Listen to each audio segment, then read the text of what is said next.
जय बागेश्वर, जय हनुमान।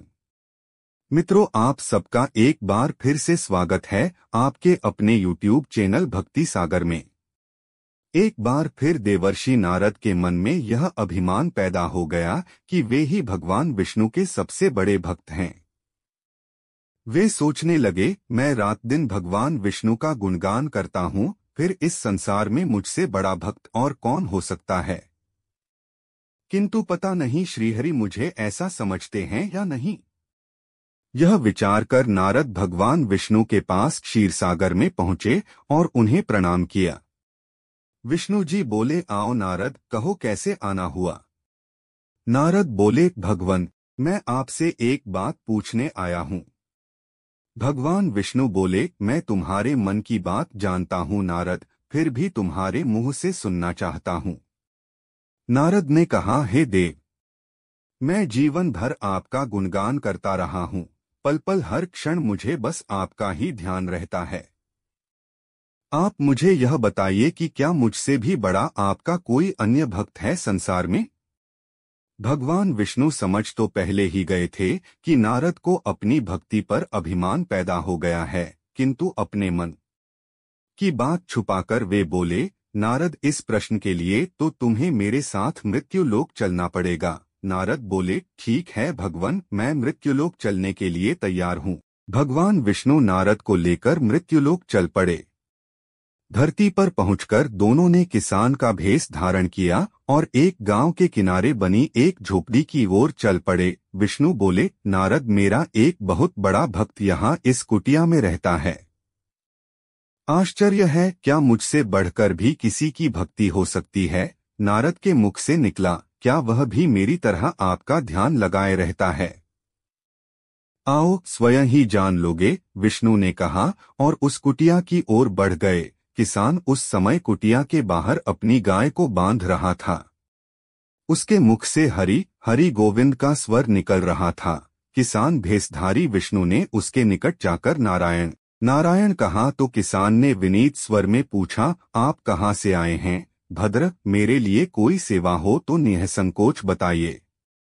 किसान वेशधारी भगवान विष्णु ने कहा, हम नगर जा रहे हैं, पर अंधेरा घिरने लगा है, वन में जंगली पशुओं का डर है, इसलिए रात भर आश्रय चाहते हैं।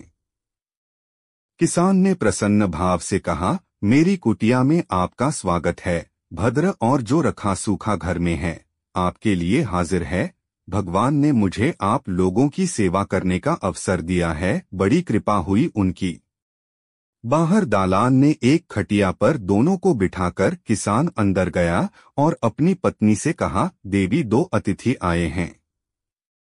किसान की पत्नी उस समय अपने बच्चों को भोजन परोस रही थी। धीरे से आटे का बर्तन दिखती हुई बोली, घर में इतना सा ही आटा है और ये बच्चे और भोजन मांग रहे हैं। किसान बोला, कोई बात नहीं, हम अतिथियों को भरपेट भोजन कराएंगे, तुम बच्चों को आज कांजी बनाकर पिला देना।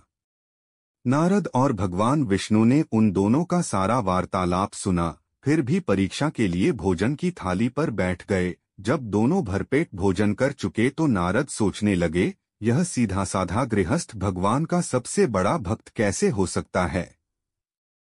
उधर श्रीहरि ने किसान से और भोजन लाने की फरमाइश कर दी। बोले, मेरा पेट अभी नहीं भरा, क्या और भोजन मिलेगा। किसान रसोई घर में गया और जाकर पत्नी से पूछा, कुछ और भोजन बचा है क्या। पत्नी बोली, बच्चों के लिए कांजी बनाई है, बस वही शेष है। विष्णु और नारद वह भी पी गए। किसान और उसके परिवार को भूखे ही सोना पड़ा। भूखे बच्चे माँ का आंचल थाम कह उठे, माँ, नींद नहीं आ रही है, मुझे बड़े जोर की भूख लगी है। पिताजी ने उन अतिथियों को कांजी भी क्यों पिला दी। किसान ने बच्चे के सर पर हाथ फेरते हुए कहा, अतिथि को भोजन कराना स्वयं विष्णु भगवान को भोग लगाने के समान है बेटा। बाहर दालान में दोनों अतिथि अलग अलग बिस्तरों पर लेटे हुए थे। भगवान विष्णु ने कहा, तुमने सुना नारद, किसान और उसके परिवार को भोजन नहीं मिला, फिर भी वह मेरे गुण गा रहे हैं। यह तो कुछ भी नहीं है, मैंने तो कई कई दिनों तक भूखे रहकर आपका स्मरण किया है। अगले दिन सुबह उन्होंने देखा किसान भगवान विष्णु की मूर्ति के सामने कह रहा था, गोविंद हरिहरि, तुम सदा मेरे मन में बसे रहो, बस मुझे कुछ और नहीं चाहिए। फिर दोनों अतिथियों से बोला, हरि की बड़ी कृपा है, वही जग का रखवाला है, प्रभु की दया से रात को कोई कष्ट तो नहीं हुआ। जब तक आपका जी चाहे तब तक आप दोनों यहाँ रहे, मैं खेत पर जा रहा हूँ। किसान भेषधारी श्री हरि बोले, हम भी तुम्हारे साथ चलेंगे यदि तुम्हें कोई आपत्ति न हो तो। नारद और विष्णु भगवान किसान के साथ उसके खेत पर गए। किसान बोला, यही है अपना खेत, अब मैं अपना काम करूंगा, गोविंद हरिहरि।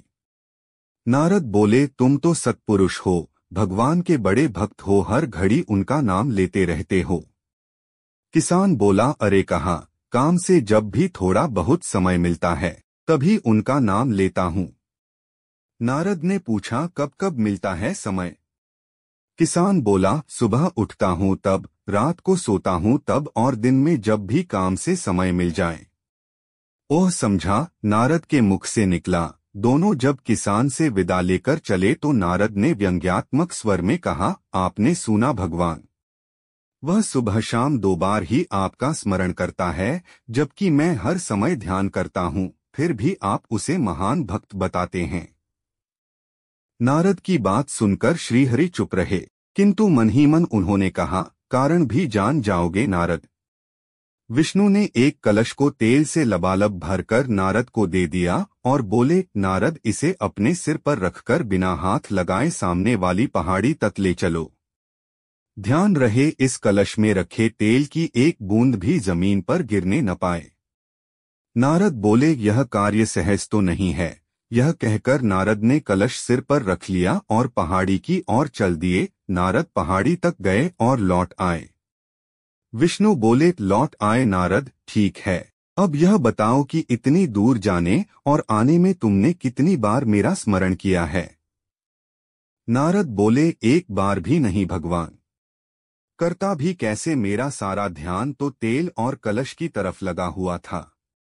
श्रीहरि बोले, तब तुम ही सोचो, वह किसान दिन भर कठिन परिश्रम करता है, फिर भी 2-4 बार मेरा स्मरण जरूर करता है, और तुम एक बार भी मेरा स्मरण नहीं कर पाए। विष्णु की बात सुनकर नारद के अंतर्चक्षु खुल गए। वह श्रीहरि के चरणों में गिरकर बोले, मान गया प्रभु। जो संसार के झंझटों में रहकर भी आपका स्मरण करते हैं, वे ही सबसे बड़े भक्त हैं। मित्रों, अगर आपको यह कहानी अच्छी लगे तो इस वीडियो को लाइक, शेयर और हमारे चैनल को सब्सक्राइब अवश्य करें और कमेंट में लिखे, जय बागेश्वर, जय हनुमान।